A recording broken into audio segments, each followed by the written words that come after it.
Charro beans aren't just a side dish. They tell a story of Mexican cowboys making the most out of simple ingredients. Let's bring that tradition into your kitchen. Stay tuned, I'll show you how to make charro beans.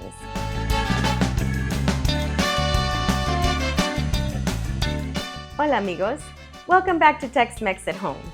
Today we're making frijoles charros. Translated, that means cowboy beans.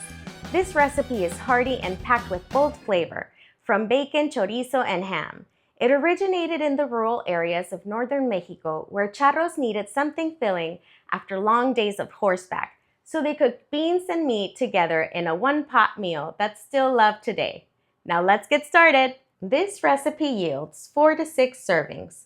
For today, we will need 2 cups of dried pinto beans, 6 to 8 cups of water, or enough to cover the beans by 2 inches, half an onion, 6 whole garlic cloves, 2 dry bay leaves, 2 teaspoons of salt.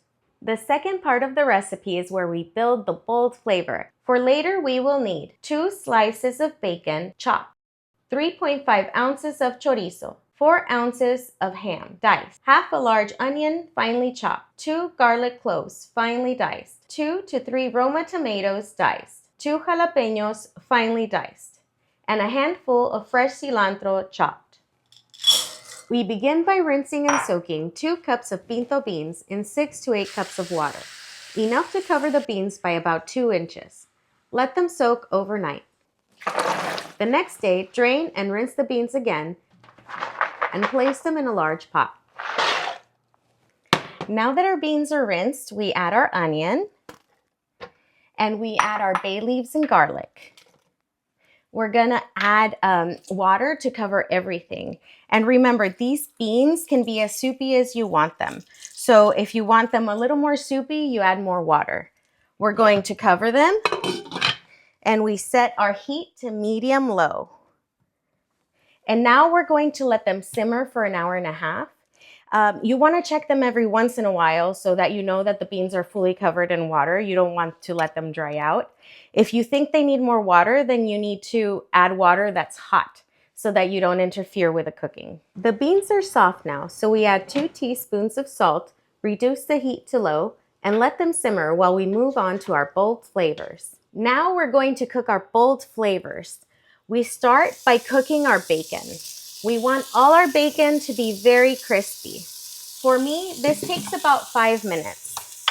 You want to make sure you mix it around and you hear that sizzle. That's what you want to hear.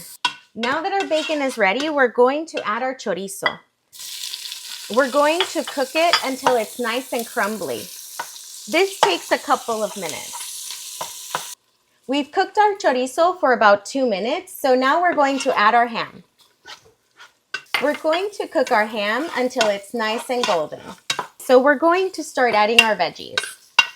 We start by adding our onion. We want to let it cook until it's nice and transparent. And it can get a little bit golden, but for sure it needs to be transparent. This takes 2 to 3 minutes. Add the garlic and stir for about a minute.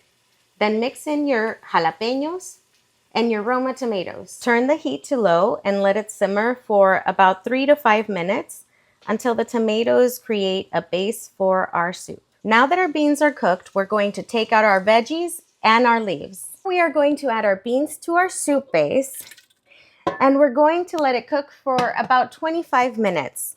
We want to let it simmer for that long so that the beans soak up all the flavors of the meat. If you want to add cilantro, you should add it in the last 5 minutes of cooking so you can keep that fresh cilantro flavor. And there you have it. Now we try it and we adjust for salt. And that's it. Frijoles charros. You can eat them with tacos or just tortillas or simply with a spoon. This is my favorite way to eat them. If you like this video, hit like, subscribe, and tap the notification bell so you never miss a new one. And I'll see you in the next one. Hasta luego!